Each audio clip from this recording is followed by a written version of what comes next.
As usual, his assessment is extremely relevant to the political judgment of the EU Council regarding the assessment of Croatia's overall cooperation with the ICTY.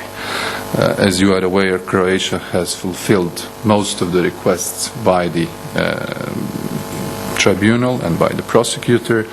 There is one particular process, a process against General Gotovina and two other accused, Markac and Ademi, and the issue of the certain documents which haven't been accounted for.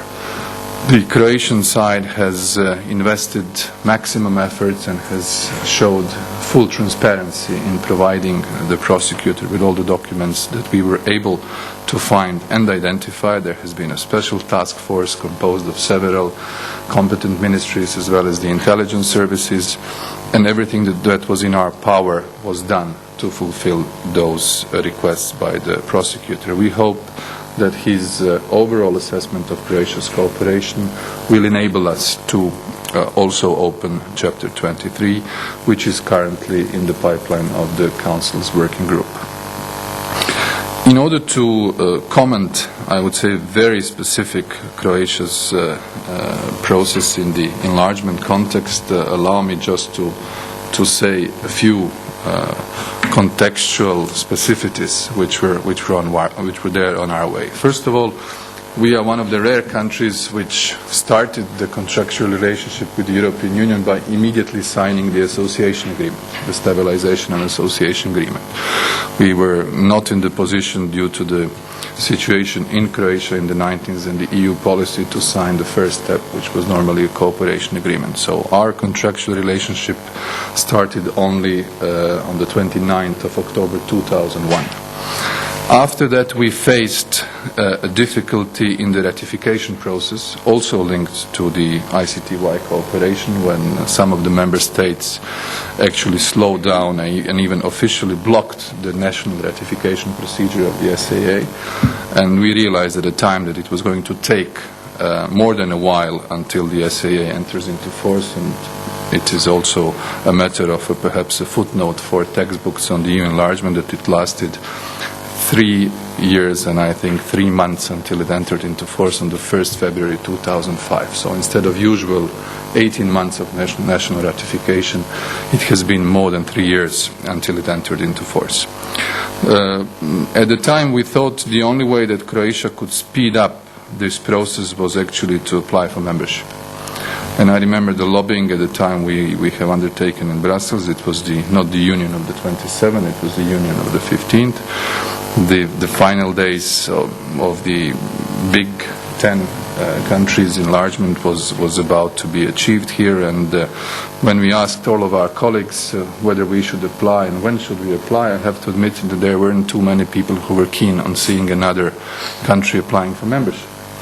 So it was a very courageous decision, but supported by a consensual agreement in the Croatian Parliament, which mandated at the end of 2002 the President and the Prime Minister at the time to apply for membership. And this particular gesture altered entirely the dynamics of our relationship with the European Union. It has put, in a way, into the pipeline a process which was parallel to the SAA. So our idea was to speed up the flow of events in Croatia.